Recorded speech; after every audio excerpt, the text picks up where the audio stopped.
दादा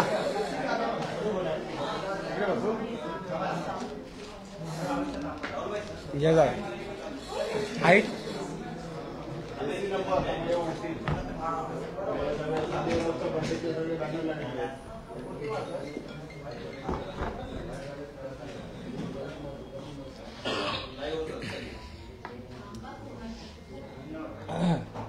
मागच्या लोकांनी आवाज थोडा कमी ठेवा, आपसात बोलू नका.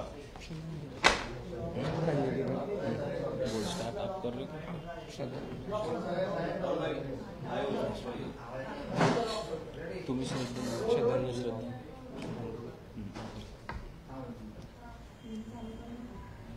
आजची ही पत्रकार परिषद सुरू होण्या अगोदर एक दुःखद बातमी आहे. आमच्या शिवसेना पक्षाचे ज्येष्ठ आमदार आदरणीय अनिल बाबर यांचं दुःखद निधन झालेलं आहे. तर त्यांना पहिले आम्ही श्रद्धांजली अर्पण करतो आणि त्यानंतर आपण पत्रकार परिषदेला सुरुवात करूया.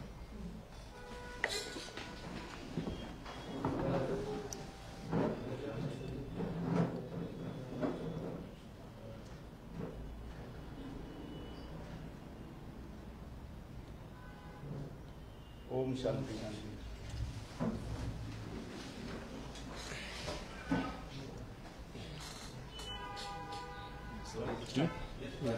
सर्वप्रथम सर्व पत्रकार बांधवांना इकडे मी आभार मानतो की एका शॉर्ट नोटीसवरती आपण इथे आलात.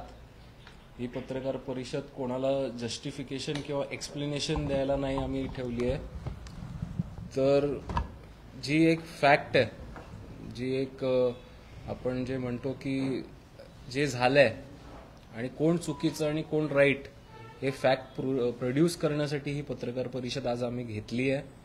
आणि जे काल आरोप आमच्यावरती, माझ्यावरती, राहुलवरती करण्यात आले, उगाचच कुठली तरी कॉन्ट्रोवर्सी ओढून घ्यायची आणि फॅक्ट नसताना बोलणं, हे कुठेतरी सकाळी सकाळी जे येणारे लोक आहेत, माननीय राऊत साहेब हे आमचे आदरणीय नेते होते आधी, आजही आदरणीय आहेत, पण कुठल्या प्रकारे आणि कुठल्या थराला जाऊन आरोप करायचे याची जाणीव त्यांनी ठेवली पाहिजे. एक पत्रकार म्हणून जर पत्रकारिता करतात तर पत्रकारितेचं पहिलं बेसिक जे ॲडव्हान्टेज किंवा जे काही गोष्टी आहेत त्या आहेत पुराव्यासकट बोलणं. आज जे काल ते बोलले कथित खिचडी घोटाळा, आज त्या घोटाळ्या संबंधात ज्या ज्या लोकांना अटक करण्यात आली आहे किंवा ज्या चौकशी करण्यात आली आहेत, आज त्याच्यात त्यांच्या आजूबाजूच्या मेजॉरिटी लोक आहेत. आज जे त्यांनी जे काल वाक्य वापरलं की ज्यांच्यावर त्या चौकशा आहेत किंवा ज्यांना ईडी लागले, ईओडब्ल्यू लागले किंवा अँटी करप्शन किंवा इतर एजन्सीजच्या चौकशा लागल्यात, ते सरकारमध्ये आहेत आणि त्यांच्यावरती काही होत नाही. पण आज मी शिंदे साहेब फुटल्यानंतर किंवा आज शिंदे साहेबांची बंड झाल्यानंतर मी 10 महिन्यानंतर पक्ष सोडला आणि राहुलनी 13 महिन्यानंतर सोडला. पण ज्या चौकशा त्यांच्या आजूबाजूच्या लोकांवरती या काही कारकुनांवरती आहेत त्या आधीपासूनच्या आहेत. 22 पासूनच्या 22 स्टार्टिंग पासून किंवा 21 एंड पासूनच्या चौकशा आहेत. आणि 10 महिन्यात मी जेव्हा तिकडे होतो, त्या पक्षात होतो, तेव्हा कुठलीही चौकशी, कुठलीही इन्क्वायरी कुठल्याही एजन्सीची असो ती माझ्यावरती नव्हती किंवा राहुलवरती नव्हती. आज याचं फॅक्ट त्यांनी जाणून घ्यावं. किंवा जेव्हा मी 1.5 वर्षाचा कार्यकाळ माझा आरोग्य समिती अध्यक्षाचा होता, त्या कार्यकाळात इतर खूप लोकांवरती, मग महापौर असो, इतर सगळ्या आमच्या लोकप्रतिनिधींवरती आरोप व्हायचे इतर पक्षांकडनं, विरोधकांकडनं. पण माझ्यावरती त्या काळात किंवा नंतरच्या काळात जेव्हा महाविकास आघाडी होती किंवा नवीन युती सरकार आली, कुठल्याही कार्यकाळात माझ्यावरती एकही आरोप करण्यात आले नव्हते. आणि मी विथ फॅक्ट बोलतो की कुठल्याही एजन्सीजची इन्क्वायरी किंवा केस माझ्यावरती नाहीये. मी फक्त प्रेमापोटी शिंदे साहेबांकडे आलो आहे आणि त्याच्यात आज पब्लिक पोर्टलमध्ये या गोष्टी आहेत की कुठे कुठे कोणावरती केसेस चालू आहेत आणि ज्या केसेस संदर्भात जे बोलतायत आज त्यांची लोक कशी अडकली आहेत हे आम्ही आता तुम्हाला त्या मांडू. कारण ज्या काही गोष्टी महानगरपालिकेचा खिचडी घोटाळा असो किंवा इतर काही गोष्टींमध्ये जे काही झालेलं आहे त्याच्यात ऑन रेकॉर्ड ऑन रेकॉर्ड यांच्या सगळ्या लोकांची नावं आलेली आहेत.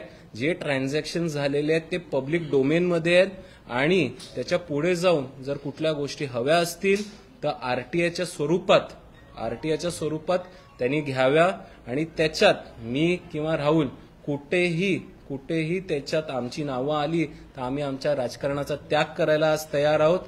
पण त्यांची लोकांची नावं तर जग जाहीर झाली आहेत, ट्रान्झॅक्शन झाले आहेत, सगळ्या गोष्टी आलेल्या आहेत आणि या बाबतीत त्यांनी तो खुलासा कधीच केला नाही की नेहमीच कुठलाही लोकप्रतिनिधी कुठलाही पदाधिकाऱ्यांनी जर पक्ष सोडला तर हा चोर, हा खोके सरकार, हे ते, तोपर्यंत हे सगळे शाणे आमचे इकडचे प्रेमी लोक. पण ज्या दिवशी जर पक्ष सोडला तर हा चोर, मग तोपर्यंत का मांडीत घेऊन बसतात? इतर राहुल बोल. नमस्कार. पहली बात तो मैं आपको बोलना चाहूंगा कि मैं आज यहाँ पे बाला साहेब भवन में हमारे स्वर्गीय बाला साहेब ठाकरे साहब की मैं कसम खा के बोलता हूँ, अगर हमारा नाम आपको कोई भी घोटाले में दिखता है उसका मैं एफिडेविट साथ में लेके आया हूँ. जो मैंने पास्ट में किया वही अभी कर रहा हूँ और ये हाईकोर्ट में भी देने वाला हूँ. मेरा एफिडेविट सिर्फ इतना बोलता है कि हमारे नाम पे अगर कोई भी कंपनी, हमारे नाम पे कोई भी घोटाला, चाहे वो आपका खिचड़ी घोटाला हो, चाहे आपने जो रेमडेसिविर का घोटाला किया हो, चाहे आपने जो डेड बॉडी बैग्स का घोटाला किया हो, कोई भी घोटाले में आप आरटीआई निकालिए, मेरे से जुड़ा हुआ, अमय जी से जुड़ा हुआ कोई भी कंपनी, कोई भी नाम अगर आए तो आप भी बाला साहेब की सौगंध खा के बोलिए कि आप राजनीति से आप इस्तीफा देंगे. हम इस्तीफा देने तैयार है. क्या आप में वो धाड़स है कि आप झूठ के नाते, झूठ बोलने के बाद आप भाग जाते हो? आप सच्चा बोल के उसको लड़ना चाहते हो तो आइए सामने. मैं आपको आह्वान देता हूं, आप टाइम बताइए, 1 हफ्ता, 10 दिन, 1 महीना, कितना टाइम आप लेंगे और आप मीडिया के सामने आइए, पब्लिक के सामने आइए और आप फैक्ट्स रखिए. अगर आपको कोई भी फैक्ट्स मिला, मैं उसके लीगल प्रक्रिया के लिए तैयार हूं, मैं उसके लिए अपना राजनीतिक छोड़ने तैयार हूं. क्या आप इस्तीफा देंगे राज्यसभा से, वो आप बताइए. आप भी एक पिता है, आपके घर पे भी बच्चे हैं, आप खिचड़ी का बात कर रहे हैं, आप खिचड़ी कहाँ किधर किधर खाने जाते हैं वो हमें पता है. अगर आप जैसा बोल रहे हो कि आपको अगला प्रेस कॉन्फ्रेंस लेना पड़ेगा, मैं बोलता हूं अगला प्रेस कॉन्फ्रेंस साथ में लीजिए.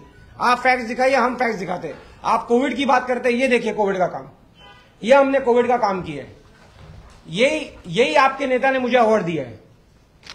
ये आपने मेरे यहां पे बैंड्रा वेस्ट में ये आपने काम, मेरा फोटो क्यों लगाया, उसका रीजन क्या है? अगर मैं कोई स्कैमस्टर या चोर या कोई भी मेरी कंपनी है तो आपने मुझसे काम क्यों किया? आप मेरे साथ वैक्सीनेशन की ओपनिंग में बांद्रा वेस्ट में हमारे वैक्सीनेशन सेंटर्स में क्यों आए? ये देखिए.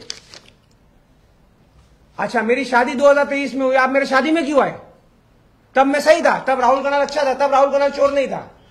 अच्छा, मैंने आप कुछ वीडियोस भी लाया हूं, वो वीडियोस के नाते मैं आपको बताना चाहूंगा कि कोविड में जो काम हुआ है, ये पूरा अहवाल मैं आप लोग से शेयर भी करूंगा सब दोस्तों से. ये पूरा अहवाल मेरे 1.5 साल का काम का पूरा अहवाल है. आप खिचड़ी बोलते हैं ना, हमने कम से कम 1 लाख राशन के पैकेट बांटे. कोई गवर्नमेंट से, कोई बीएमसी से, आपके ऐसा किससे पैसा नहीं लिया. हमने हमारे हाथ से कष्ट करके, खुद काम करके, हमारे युवा सेना की टीम पूरी यहाँ है. ये युवा सेना की टीम दिन रात काम करती थी. और आपके नेताओं ने बोला है कि राहुल कनाल 24 घंटा रात में काम करते थे. और मैं अपनी सच्चाई बताने के लिए इतना ही कहना चाहूंगा, यहाँ में से भी बहुत सारे मेरे पत्रकार मित्र हैं. मैं आपको ये बताना चाहूंगा कि वर्ली के अंदर पहला एम्बुलेंस मैंने दिया. जब कोई कोलीवाड़ा में एंटर नहीं कर रहा था तो वहां पे राशन लेके जाने वाले हमारे युवा सेना थे. वहां पे दवाइयां जब नहीं मिल रही थी तो हमने वो कोविड में हमारे युवा सेना रात भर जाके वहां अंदर दवाई देते थे. तब आप लोग कहां थे? तब आप अपना एक कोई भी कार्य कराए. आप बताएं कि आपने कब एक इंसान की जान बचाई हो, कब एक डेड बॉडी को जाके आपने शमशान में उसका क्रियाक्रम किया हो, वो बताइए. आप कोविड की बात करते हैं. आप लोग के जैसा, आप लोग जो बोल के सुबह आके भाग जाने से कोई नहीं होता है. सामने आइए, आप कोड बोलिए, आप कोई भी फॉर्मेट बोलिए, आप मीडिया के सामने आइए, आप ओपन डिबेट में आइए. मैं आपको, आप टाइम लिमिट बताइए और टाइम लिमिट में हम आपको जवाब देंगे. अगर आपके पास जवाब नहीं है तो मैं मानूंगा कि आपने माफी मांगी और आप इस्तीफा देने तैयार हो. आज आम्ही पीपीई किट घालून, हे जे फोटोज आहेत, महापौरताई पण होत्या. आज हे सामनातला लेख आहे, त्यांनीच छापलेला आहे, तेच संपादक होते. हे सामनातले लेख पण आणलेत. हे आमचे व्हिजिट्स आहेत सगळीकडचे, हॉस्पिटल्सचे. कोविडमध्ये हे रॅशन वाटताना या काळात राऊत साहेब कुठे होते, आम्हाला हाच एक प्रश्न विचारायचा आहे. आणि जर आम्हाला जे काही सिद्ध आहेत, आज यांचे जे दौरे सांभाळायचे, सुनील बाळा कदम, त्याच्यानंतर सुजित पाटकर, यांचे सरळ बँक अकाउंट्समध्ये ट्रान्सफर आलेले आहेत. जर आम्ही खोटं बोलत असू ऑन रेकॉर्ड 2020 ते 2022 च्या दरम्यानचे महापौर बंगला भायखळा यातले सीसीटीव्ही फुटेजेस शोधा. कोविडच्या काळात किंवा कोविड नंतर ही लोक महापौर बंगल्यावरती का यायचे, किती अधिकाऱ्यांना राऊत साहेबांचे फोन गेलेत हे रेकॉर्डवरती काढा. सगळ्याचे रेकॉर्ड्स आहेत. आम्ही ऑन रेकॉर्ड ऑन फॅक्ट बोलतोय की राऊत साहेबांचे फोन कोणाला कोणाला जायचे, कुठल्या अधिकाऱ्यांना जायचे आणि त्यांच्यात संभाषण काय व्हायचं याची माहिती पण राऊत साहेबांनी स्वतः द्यायची. सुजित पाटकर, सुनील बाळा कदम का इतर लोक त्यांच्या सुनील बाळा कदम त्यांचे दौरे बघायचा, राऊत साहेब जाण्याआधी ते सगळे दौरे प्लॅन करायचे. त्याच्यानंतर हे जे काही यांचे जे अकाउंट सापडलेत हे तर ईडी किंवा ईओडब्ल्यू या लोकांनी सिद्ध केलेलेच आहेत. ह्याच्यात आम्ही कुठे आहोत? आज मी तुम्हाला थणकावून सांगतोय की फक्त खिचडी नाही तर इतर गोष्टींमध्ये पण जे मेडिकल एजन्सीज आहेत त्याच्यात तुम्ही माहिती काढा. मी फॅक्ट सांगतोय की त्याच्यात ना कुठे कुठे सुजित पाटकर आणि सुनील बाळा कदम इन्व्हॉल्ड आहेत आणि यांचा लिंकअप काय आहे याचेही फॅक्ट सिद्ध करायचे. आणि आज इथे आम्ही सांगतो की पुढच्या 30 दिवसात की 45 दिवसात आम्ही राऊत साहेबांना आम्ही ही पण सांगतो की तुम्ही आरटीआय टाका, आम्ही पण आरटीआय टाकतो आणि ज्यांचे सिद्ध होत आहेत जितके कंपनीज आहेत खिचडी म्हणा की इतर गोष्टी म्हणा ते आम्ही काढतो. तुम्ही पण काढा. जॉईंट पत्रकार परिषद घ्यायची तर जॉईंट पत्रकार परिषद घेऊ किंवा तुम्हाला घ्यायची आहे तुम्ही वेगळी घ्या, आम्ही वेगळी घेऊ. आम्हाला जॉईन करायला हरकत नाही. आणि त्याच्यात कोणाकोणाची नावं येत आहेत हे सगळ्या पत्रकार आणि सगळ्या जनतेला कळून द्या की कोण याच्यात पाण्यात आहे आणि कोण बाहेर येते. कारण इतर गोष्टींसाठी कसे कोण कोणाला फोन करायचे की माझं हे काम आहे, सुजितचं हे काम आहे, त्याचं काम आहे, हे सिद्ध होत आहे त्याच्यात. आणि मी तर म्हणेन की वरळीच्या हिलटॉप हॉटेलमध्ये कुठला कारकून या 2 वर्षात कामं करत होता आणि 90 ते 100 कोटीचे फंड कसे गायब झाले याची पण माहिती राऊतसाहेबांनी द्यावी आम्हाला, म्हणजे जनतेला कळेल की या 2 वर्षात. आणि हे फॅक्टफुल बोलतोय. त्याचे हिलटॉप हॉटेलचे सगळे सीसीटीव्ही तुम्ही तपासून बघा, पब्लिक पोर्टल करा आणि कुठले म्हाडा, कुठले पीडब्ल्यूडीचे अधिकारी आणि कुठले महानगरपालिकेचे अधिकारी आलेले आणि कुठल्या कारकुनाला भेटलेले याची पण चौकशी झाली पाहिजे. तुमच्याकडे आहे म्हणून तो पूर्ण ब्रह्म हे नाहीये. पापी लोक आहेत काही लोक तिकडे आणि त्यांच्यामुळे पक्षाची ही वाताहत झाली आहे की 4 लोकांनी जे घेरून काही लोकांना ठेवलेलं त्याच्यामुळे ही आज अवस्था झालेली आहे. आणि राऊत साहेबांना आम्ही नम्रपणे सांगतो की तुम्ही तुमच्या भावाच्या विक्रोळी विधानसभेत जी हॉस्पिटल करू शकलात नाहीत ती आम्ही 1.5 वर्षात केली होती. आणि माननीय मुख्यमंत्र्यांचे मी आभार मानतो की 2.5-3 वर्षात त्या हॉस्पिटलला गती मिळाली नव्हती. आणि तुमचा बंधू हा 2nd टर्मचा आमदार असून त्या विक्रोळी महात्मा ज्योतिबा फुले हॉस्पिटल आणि doctor Babasaheb Ambedkar maternity home इथे काहीच झालं नव्हतं गेल्या 8 वर्षात. शिंदे साहेब मुख्यमंत्री आल्यानंतर तिकडे चालना मिळाली आणि येत्या 8 दिवसात त्याचं ओपनिंग सुद्धा, भूमिपूजन सुद्धा करणार आहोत. ही गती या सरकारने दिली आहे. ते तुम्ही तुमच्या घरात आधी बघा काय होते आणि मग आमच्यावरती दोष द्या.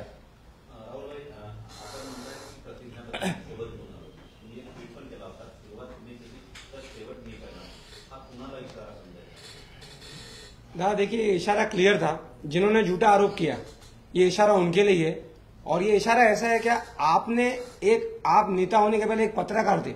पत्रकार क्या होता है? पत्रकार पहले एविडेंस लाता है, प्रूफ लाता है, काउंटर रिपोर्ट बनाता है और दोनों साइड का एंगल लाता है. आप पहले एविडेंस लाइए और पब्लिक करिए. आप आज जब मैं आपके पास आया हूं तो मैं एविडेंस, वीडियो, फोटोग्राफ, मेरे एफिडेविट के साथ आया हूं.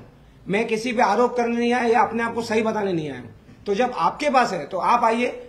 बाला साहब ने हमको सिंपल प्रिंसिपल सिखाया है, जब तक आदमी को आप माफ कर सकते हो उसको माफ करो, लेकिन वो अगर आपके ऊपर आए तो उसको छोड़ना नहीं. तो याद रखना, आप सिर्फ बोलते हो, मैं करके दिखाऊंगा. क्योंकि हम एक बार कमिटमेंट देते तो उसको पूरी करते. आणि जर आम्ही चुकीचे असतो, मी किंवा राहुल, पूर्ण 2 वर्षाचा कार्यकाळ काढा, आमचे ट्विट्स काढा, ते तर ऑन पोर्टल आहे. सकाळी 6 वाजेपासून ते रात्री 12-11 पर्यंत 10 पर्यंत मी असायचो. नंतर राहुल करायचा. ते ट्विट आदित्यजी टॅग करायचे की राहुल ही मदत करणार, मग ही मदत करणार. जर आम्ही चुकीचे होतो तर का टॅग करत होतात आम्हाला? मग आम्ही जर काही चुकीच्या गोष्टी घडल्या होत्या तर आम्हाला का तुम्ही सेव्ह केलं? मग हे उत्तर राऊत साहेब. आता ती माहिती सगळ्यांनी काढावी, राऊत साहेबांनी सांगावी की हिलटॉप हॉटेलमध्ये 90 ते 100 कोटीचा फंड कुठल्या कारकुनांनी साफ केला. मी तर म्हणेन ईडीनी चौकशी करावी, ईओडब्ल्यूनी चौकशी करावी या बाबतीतली, आणि जिथे म्हाडा किंवा पीडब्ल्यूडीचे जे काही अधिकारी होते त्या लोकांनी त्यांचे पण फुटेज आहे, हे ईडीच्या एजन्सीजनी चौकशी करावी की कुठली एजन्सी असो त्यांनी चौकशी करावी, आणि जो दोषी त्यात असेल त्याच्यावरती कारवाई झालीच पाहिजे, हे आज आमची मागणी आहे. प्लस राऊत साहेबांनी जे काही आरोप आमच्यावरती करतायत ते फॅक्टफुली, आज तुमच्या कोणावरती तरी आज आरोप झाले आहेत किंवा आज कारवाई झाली आहे त्याचा राग आमच्यावरती काढायचा तर तसं करू नका, कारण आज आमच्याकडे बऱ्याच काय गोष्टी आहेत सांगण्यासारख्या. पीडब्ल्यूडी म्हाडा कोविड काळात अनेक आरोप झाला, कोविड काळात अनेक भ्रष्टाचार तुम्ही केले, त्यामुळे तुम्ही शिंदे गटामध्ये गेलेत असं देखील राहत. आम्ही मगाशी पण आता बोललो की कुठलेही पब्लिक प्रोफाईल पोर्टल काढा. आज कुठली एजन्सीज ही पब्लिक आहे, मग ईडी असो, ईओडब्ल्यू असो, अँटी करप्शन असो की कुठलीही इतर एजन्सीज असो, स्टेट किंवा सेंट्रल, आज त्याच्यात आमची नावं कुठेही तुम्हाला आढळली इन अ केस और इन्क्वायरीसाठी जरी बोलवलं असेल तर आज आम्ही आमचा त्याग करायला तयार आहोत. आमच्यावरती कुठलीही केस नाहीये, कुठली इन्क्वायरी आमच्यावरती नाहीये. हे आधीपासून, म्हणजे मी तर म्हणेन 2020 पासूनचं काढा तुम्ही ते 2024 किंवा त्याच्या आधीपासूनचा, आम्हाला काही नाही. पण यांच्यावरती काय काय चौकशी आहेत.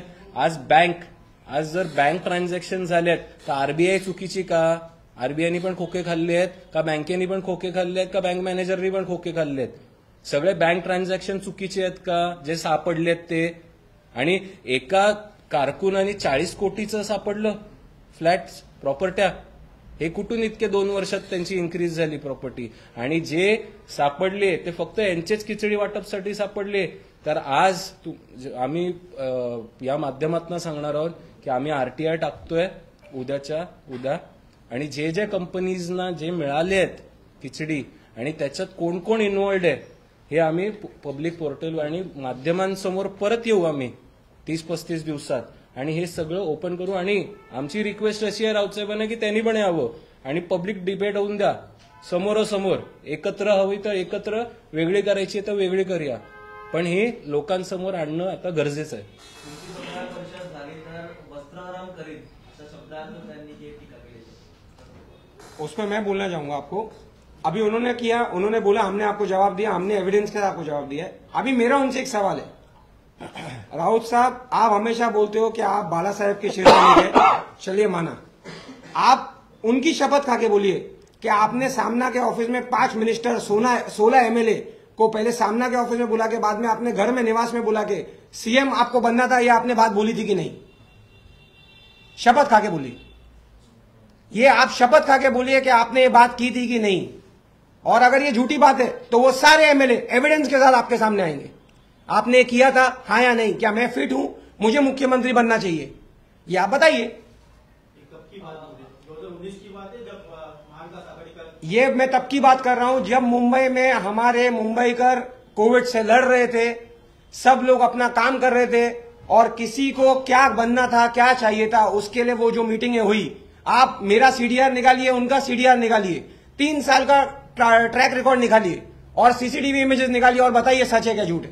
लेकिन उस वक्त उद्धव ठाकरे जी एक खुद मुख्यमंत्री जी, क्या वो उद्धव ठाकरे जी को हटाना चाहते थे? ये अभी आपको जानना, उनसे पूछना पड़ेगा कि शपथ के अंदर आके उनको ये भूलना पड़ेगा कि क्या वो क्या चाहते थे. इस बारे में उद्धव ठाकरे को कुछ पता था कि अभी आप ये तो वही बता सकते क्या उन्हें पता था कि नहीं. अगर उन्हें पता था तो वो भी बताएंगे आपको, क्योंकि शपथ मैंने इतनी बड़ी कहा है. अगर वो बोल सकते तो बोले. नाम तुम्ही सीसीटीव्ही काढून घ्या ना, सीडीआर काढून घ्या. आमचे घोटाळे यासाठी समोर येतो की चौकशा होत आहेत केंद्रीय तपास यंत्रणेत, पण भाजपा किंवा तुमच्या पक्षातील एकाही नेत्याची चौकशी किंवा काय होत नाही. मग हे तरी तुम्ही मान्य करताय की कुठलीच काय चौकशी होत नाही? सर चौकशी तब होगी जब आपका इन्वॉल्वमेंट कुछ होगा. अगर आपका इन्वॉल्वमेंट नहीं है, जैसे इन्होंने कहा कि अमय जी और राहुल ये चौकशी के डर से वहां गए, तो आपको याद होगा क्या जब मुझ पे इनकम टैक्स की रेड हुई थी तब आदित्य जी खुद आके मंत्रालय में बोले थे कि राहुल साफ है, तब राहुल साफ था.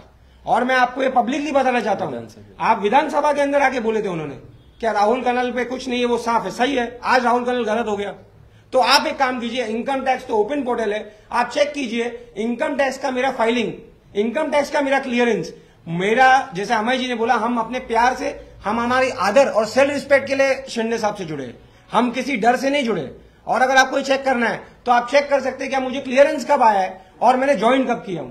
मैंने ज्वाइन करा है 13 महीने बाद, तब तक मैं सही था, बाद में गलत हो गया। ये कौन सी बात है, ये कौन सी न्याय है? आणि जे तुम्ही प्रश्न विचारलात की भाजपा किंवा इथे शिंदे साहेबांच्या नेत्यांवरती कारवाई का नाहीये, आज जसे आम्ही बोललोय की आम्ही सगळं पब्लिक पोर्टलमध्ये आहे, ज्यांनी कामं केली आहेत आणि जे बँक ट्रान्झॅक्शन सापडलेत हे पब्लिक पोर्टलमध्ये आहे आणि हे आम्ही जगजाहीर करू की का झालंय आणि हे ट्रान्झॅक्शन रातोरात होत नाहीत। आता जसं काल एका बाजूला बोलतात की तो कारकून इन्व्हॉल्ड नव्हता, एका बाजूला कालच्याच प्रेसमध्ये बोलले नाही होते तर बाजूच्या वाल्याला का नाही कारवाई केली। म्हणजे तुम्ही एकाच प्रेसमध्ये दोन कॉन्ट्राडिक्टरी स्टेटमेंट्स देतायत, म्हणजे तुम्हालाच कळत नाही की तुम्ही काय लोकांसमोर बोलतायत। की एकदा बोलतात की तो शामिल नव्हता, एकदा बोलतात तो शामिल होता आणि इतके पैसे प्रोफेशनल फीस घेतली, तर इतकी प्रोफेशनल फीस आली कुठून अकाउंटमध्ये, त्याचं जस्टिफिकेशन कुठेच देत नाहीये। कोविडच्या काळात जेव्हा सगळे बिझनेस ठप्प होते तेव्हा ही लोक काय करत होती, तर या गोष्टी करत होती आणि त्याचा जर आरोप आमच्यावरती होत असेल, आता काय करायचं, तर ह्यांना माझी लोक सापडली आहेत ना, तर आता कोणाला डिफेम करायचा, तर राहुल अमयला डिफेम करायचा। पूर्ण कार्यकाळात मी आत्ताही तुम्हाला म्हणतो, महापौर बंगल्याचे सीसीटीव्ही फुटेज काढा, सुनील बाळा कदम आणि सुजित पाटकर हे तिकडे काय करायचे याची पण माहिती घ्या। हे आता फुटेज आमच्याकडे नाहीये, तुमच्या माध्यमातून किंवा एजन्सीच्या माध्यमातून या सगळ्या फुटेजेस मिळू शकतात। आणि जो दुसरा विषय बोललेलो की हिलटॉप त्याचीही माहिती काढा की तिकडे काय काय चालायचं। सुनील कदम आणि पाटकरांच्या खात्यात पैसे जमा झालेत असा आपण आरोप केलाय, त्याचे काय पुरावे तुमच्याकडे आहे? ते तर ईडीकडे पण आहे, ईओडब्ल्यू कडे पण आहेत, सगळ्या ऑन पब्लिक पोर्टल आहेत ते सगळ्यांकडे आणि त्या माध्यमातून त्या चौकशा होत आहेत सगळीकडच्या। तर या जे आम्ही बोलतोय सारखं सारखं ती फक्त खिचडी नाहीये, इतर गोष्टी पण आहेत त्याच्यात। इतर गोष्टी जर काढायला गेलं तर बरंच काही निघू शकतं त्याच्यात, पण आम्हाला कुठल्या बाबतीत खोळात जायचं नाहीये। ज्या गोष्टी काल त्यांनी केलेल्या कुठेही फॅक्ट नव्हतं त्याच्यात, कुठेही पुरावे नाहीयेत त्याच्यात आणि आम्ही तर एक पाऊल पुढे जाऊन सांगतोय की तुम्ही तुमचा आरटीआय टाका आणि तीच सेम सिस्टम आम्ही पण फॉलो करतो की आम्ही पण आरटीआय टाकतोय आणि ते उत्तर मॅच करूया। तुम्हाला वाटतात ना की एजन्सीज फक्त सरकार चालवते, आम्ही तर म्हणतो की बाबा तुम्ही तुमचे उत्तरं काढा, आम्ही आमची उत्तरं काढतो, एकत्र यायला आम्ही तयार आहोत, डिबेट करायला तयार आहोत। त्यांनी तेवढं मोठेपणा दाखवावा, आम्ही काय शेवटी त्यांच्या मुलांसारखे आहोत, त्यांनी तो मोठेपणा त्यांचा मनाचा दाखवावा, आम्ही तयार आहोत सगळ्या गोष्टीसाठी। नितेश राणेंनी जेव्हा आरोप केले होते तेव्हा तुम्ही कोर्टात जाण्याचे केलं होतं, राऊतांनी ज्या पद्धतीने आरोप केले कोर्टात जाण्याची 100% डेफेमेशन में फाइल करूंगा और वो डेफेमेशन हाईकोर्ट में ही जाएगा और वहां पे आके जैसे अगर पहले बात में उनको हम मौका क्या देंगे कि आपके सामने मीडिया के सामने आके जो सिर्फ सुबह को एक बोलने से कुछ नहीं होता, उसका पुरावा आपके सामने दिया जाए। अगर वो एक टाइम लिमिट में नहीं दे पाएंगे तो मैं कोर्ट का दरवाजा खटखटाऊंगा और कोर्ट में उनको आके देना पड़ेगा। सिंपल बात यह है क्या मैं एक साई भक्त हूं, बाला साहेब का प्रिंसिपल पे चलने वाला आदमी हूं।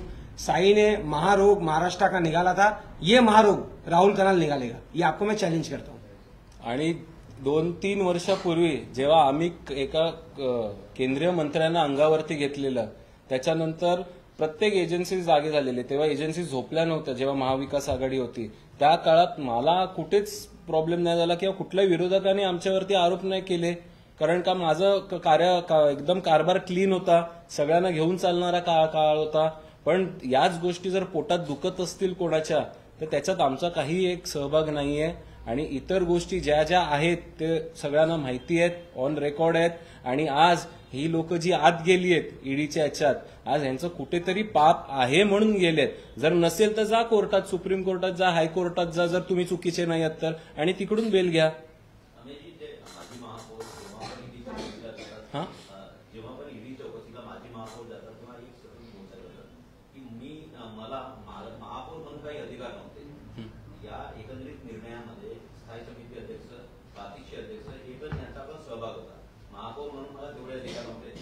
याचा काय अर्थ घ्यायचा? आज तो कोविडचा काळ होता, पॅन्डेमिक ऍक्ट लागलेलं तेव्हा पूर्ण केंद्रातना, आणि त्या गोष्टी तेव्हा काही ज्या गोष्टी होत्या त्या लिमिटेशन्समध्ये होत्या आणि त्या काळात जे ऍडमिनिस्ट्रेशन विंग होती आणि एक पब्लिक विंग होती, तेव्हा ऍक्टिव्ह कोण होते की लिमिटेड लोकच ऍक्टिव्ह होते, बाकीचे सगळे लोकप्रतिनिधी त्यांच्या लोकल लेवलला होते.